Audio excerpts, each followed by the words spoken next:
Un garçon bien habillé fait du porte-à-porte pour demander de l'argent, mais tout le monde lui claque la porte au nez, sauf un vieil homme.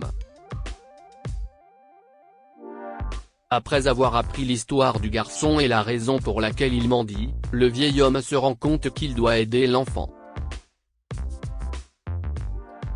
Charles a vécu une vie solitaire après le décès de sa femme. Malheureusement, il a perdu son fils quelques mois après avoir perdu sa femme dans un accident de voiture, il n'avait donc personne dans sa vie qu'il pouvait appeler une famille. Il était un homme d'affaires millionnaire dans le passé avant de prendre une retraite volontaire en vendant sa société pour vivre une vie loin du chaos, principalement parce qu'il ne voyait pas l'intérêt de continuer après avoir perdu son fils unique. Il avait une grande maison pour lui tout seul et beaucoup d'argent, mais il était seul et très triste. Un matin, Charles lit son journal dans le salon lorsqu'il entend sa voisine, Madame Francis, crier sur quelqu'un. Il se dirigea vers la porte d'entrée et l'ouvrit pour voir ce qui se passait, et il remarqua un garçon bien habillé qui se tenait sur le seuil de Madame Francis.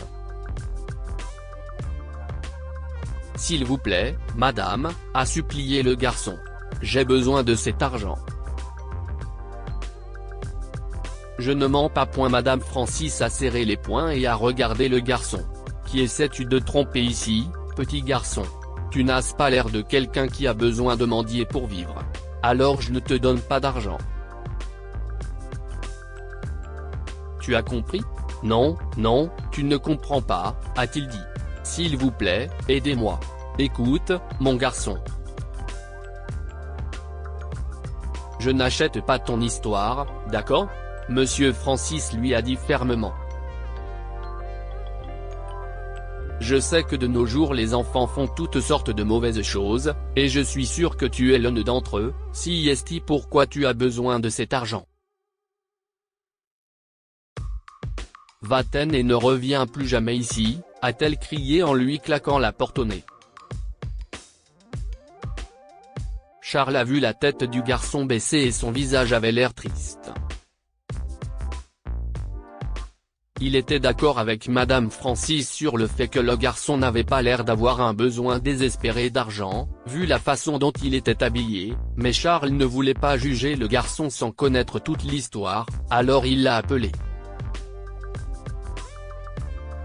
Il l'a donc appelé. « Je peux t'aider ?» a-t-il demandé depuis le pas de sa porte. Soudain, le garçon a levé la tête et a souri. Il s'est précipité vers la porte de Charles tout de suite. « Oui, monsieur. Je fais du porte-à-porte pour demander des dons afin de payer l'opération de ma mère. Mais votre voisine ne m'a pas cru. Elle pense que je fais l'école buissonnière pour demander de l'argent. Je vous promets que je ne le gaspillerai pas. Pouvez-vous m'aider ? a-t-il demandé gentiment. Mais elle n'a pas tort au sujet de l'école, mon chéri, affirme Charles avec insistance, en fixant l'enfant de 8 ans dans l'embrasure de sa porte. Tu n'es pas censé être en classe à cette heure-ci ? Au fait, tu peux m'appeler Charles. Non, monsieur. Je veux dire, Charles, si est nos vacances d'été. Si est vrai? Charles a fait une courte pause. Le garçon soupira. J'ai essayé de chercher du travail, mais tout le monde dit que je suis trop jeune pour travailler. Ma mère doit être opérée bientôt, alors j'ai commencé à collecter de l'argent pour elle. Je prévois de lui donner l'argent pour son anniversaire la semaine prochaine pour qu'elle puisse être heureuse et en bonne santé bientôt. Oh là là, dit Charles en riant. Eh bien, que dirais-tu de travailler pour moi? Qu'est-ce ce que tu en penses? Vraiment?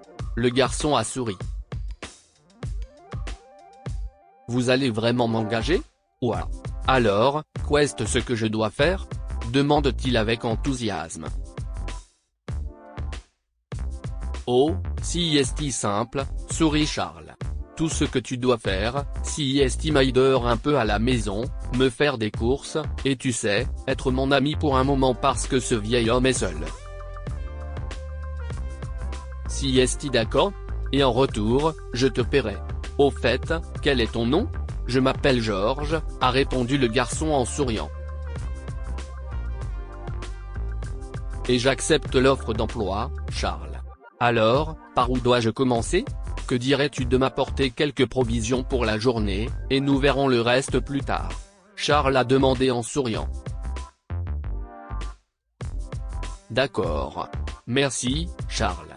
Je serai ton meilleur employé, sourit-il. À partir de ce jour, Georges est venu chez Charles tous les jours pour l'aider. Avec le temps, Charles et Georges sont devenus de grands amis, partageant des histoires sur leurs vies respectives autour d'un thé le soir. À la fin de la semaine, Charles rendit visite à Sharon, la mère de Georges, dans leur maison. Il a apporté un gâteau et lui a remis un chèque pour couvrir toute son opération. La femme, qui était allongée sur un lit, ne pouvait s'empêcher de pleurer après avoir appris que son fils avait travaillé pendant les vacances d'été pour le gagner. Merci beaucoup, Charles, a-t-elle dit, les yeux pleins de larmes. Mais je ne pense pas que Georges t'ait suffisamment aidé pour mériter une telle somme. Oh, ce n'est pas grave, Sharon, répond-il en souriant. Votre fils m'a beaucoup aidé, et je pense que vous le méritez totalement. S'il vous plaît, j'insiste. Oh, merci, merci beaucoup, répondit Sharon, des larmes coulant maintenant sur ses joues. Ce jour-là, après que Sharon ait coupé le gâteau, Charles passe un peu de temps chez eux, au cours duquel Sharon révèle qu'elle est une mère célibataire qui vient de s'installer dans la ville et ne connaît personne à qui demander de l'aide. Elle a également raconté à Charles que Georges n'avait que 3 ans lorsque son père les a abandonnés, et qu'elle s'est donc contentée de subvenir à leurs besoins en travaillant dans une usine. Cependant, elle a été licenciée après avoir été impliquée dans un accident et s'être blessée aux jambes. Alors qu'elle a décidé de déménager là où le coût de la vie était nettement inférieur. Oh là là, soupire Charles. Affreux. J'espère que les choses reviendront à la normale pour vous. Et faites-moi savoir si je peux faire quelque chose pour vous. Vous en avez fait assez pour nous, Charles, dit Sharon. Merci. Le lendemain, Sharon se rend à l'hôpital et programme l'opération. Pendant sa convalescence, Charles et Georges lui rendent de fréquentes visites et s'occupent d'elle ensemble. Lorsque Sharon est sortie de l'hôpital, elle passe souvent chez le vieil homme pour l'aider afin qu'il ne se sente pas seul. Pour Charles, Georges et Sharon étaient devenus la famille qu'il avait perdue il y a plusieurs années. Alors quand il est mort, il leur a laissé tout ce qu'il possédait avec une note: « Vous n'étiez que des connaissances pour moi, mais vous êtes restés à mes côtés comme si vous étiez de la famille jusqu'à la fin. Je vous en serai à jamais redevable. Avec amour, Charles. Que pouvons-nous apprendre de cette histoire? Ne jugez pas quelqu'un avant de connaître toute son histoire. »